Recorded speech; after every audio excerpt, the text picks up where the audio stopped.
Alright, hole number 5 of the Clifftop Links Tournament. Using my low level account, we got some pretty low level clubs here. This account hasn't played anything higher than Tour 4. Playing friendlies against my teammates, bringing out low level clubs, and so the deal is I won't go up. Number one, it's a cash thing. If I get to a couple 100,000 coins, then it's worth going up, but I won't go up until I can get my Tour 4 clubs, especially the Saturn and the quarterback, developed enough. You want to stay down and develop clubs in those tours before you move up, because once you move up, it starts diluting the pool. Every time you open a chest, now there's more clubs to dilute that out. You'll get less and less cards of the clubs you're looking for. All right, I like to come at this hole with a QB just for accuracy on this drive, and no more than, I'm going to bring a Titan. I'm going to bring my accurate bag. Quarterback, let's see, my quarterback here at this level, at distance, it's a little shy. I may not be able to get over with my quarterback, even with a 3 Powerball. So if that's the case, I'm going to switch to this bag right here, and I'm going to switch to a Viper. So that big dog. So if I can't get over with my quarterback without using any, let's switch this out. A buddy of mine was demoing some shots here the other day, and he must have changed up the bag. Kingfisher, Firefly, Backbone. That'll be alright. So if I can't get over with my QB, I'm going to use my Viper. What kind of distance do I have on my Viper here? 170, that should be enough. Especially with a 3 Powerball. So I'm gonna come at it with the best of intentions to use a QB, but if my QB can't get over, then I'm gonna switch to an extra mile. I don't normally, in one-on-one play you may end up here with an extra mile, and maybe you don't have an accurate bag. Maybe your clan doesn't have multiple bags, or you don't have one set up for accuracy. But this is normally a shot that I'd like to do with the QB, because you're hitting onto this little island, and so right here, if I do 3-1, that's at my blue ring, so the wind's going to push me out there. If I start off in this area, the wind's going to push me out into this area with no overpower, and there's no more than 3 topspin on this shot. So I'm going to kind of look at where the wind's pushing me, and I'm going to let the wind do its work. I'm going to put a little bit of curl just to stay in, and I'm going to rub up against the nubs. I'm in power, but I'm not in so much power that it's making the needle move faster. And I hit it great, way great to the right.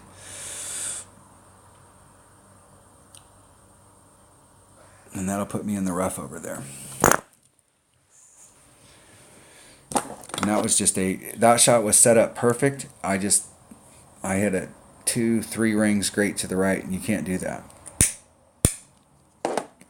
From where that shot was with this club, what I should have did was put a lot more curl on it to bring it way back over here, because the fairway's longer over here, and I should have put more curl on it to engage it. That little bit of curl was just making sure that when the ball hit the first bounce, that it was staying to the left. And what I should have did was I should have just put more curl on it, probably half the curl that was in the club, or at least a full ball's worth of curl. Maybe I'll get lucky and my opponent will hit an Albie. Now there's a great albatross shot here, so it's my chances of getting eagle are diminished just because I'm having to, and I don't think there's enough to get over. There isn't enough. I'm not really into that. So let's just get out here so that we're in a more accurate club. I think this will put me in my backbone, so that'll put me in a pretty accurate club. And my machete hits about 4.8 per ring, so I'm going to just do a 1-ring pull. I found that the rough irons and the sand wedges hit half of their accuracy. So if you had a 100% accurate rough iron, it's actually going to hit at 50 accuracy. If you've got a 50 accuracy rough iron, it's actually hitting at 25 accuracy when it's at max club. Those clubs get more accurate the closer you are, because think about how the rough iron and the sand wedges work. They can go from 0 to whatever their maximum number is. Where most clubs have a range, like he's at his maximum Viper right there, so he's at the red line in his Viper. So he's at maximum club, and if he pulls it back towards him, then he's going to reach his minimum club and he's going to drop down into his long iron. Where with a rough iron and a sand wedge, that's not the case. It can go from 0 to whatever its maximum distance is. So the closer you get it, the more accurate it becomes, and they're going to end up in the rough. Oh, that's unbelievable. That's not okay. That is there. That was that little teeny strip of fairway there. Okay, I'm in my backbone and I'm right at maximum backbone, and the backbone in this account hits at 1.5 per ring at max club, and I still have a very decent shot. There's no extra wind adjustment here. This shot is straightforward. You just have to know your wind ring numbers, and it wants to drop off a little to the right, so I'm going to start just a little bit off to the left. It's 1.5 per ring, so that's about a 2 ring pool, and just a smidgen. A titch, that's a technical term. It's industry jargon.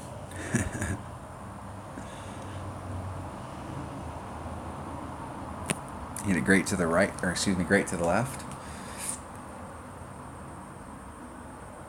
And it went great to the left. You have a great shot there.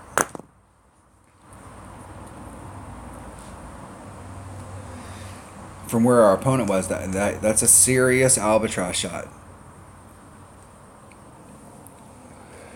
Opponent's using a dart.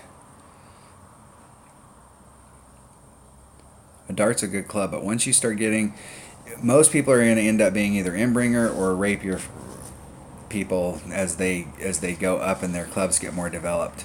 And once you get those clubs, you can start graduating away from whatever wedge you've been using.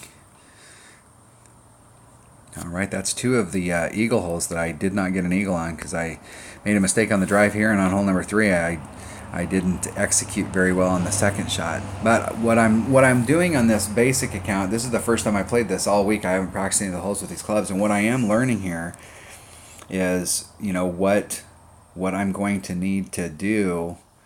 I can go back and watch these videos and take notes and make sure that I've got the right stuff picked. Probably what I do on that drive shot down there is just bite the bullet and bring an extra mile. That way you can get over and you can take the wind out and you can set that shot up just a little bit better instead of having to use the wind. I know that's really hard if you're a new player and you're not used to the wind and stuff. Like using the wind to your advantage is something, a skill that you kind of have to practice and to perfect that skill. Alright, that was hole number 5 of the Clifftop Links tournament. Thanks for watching.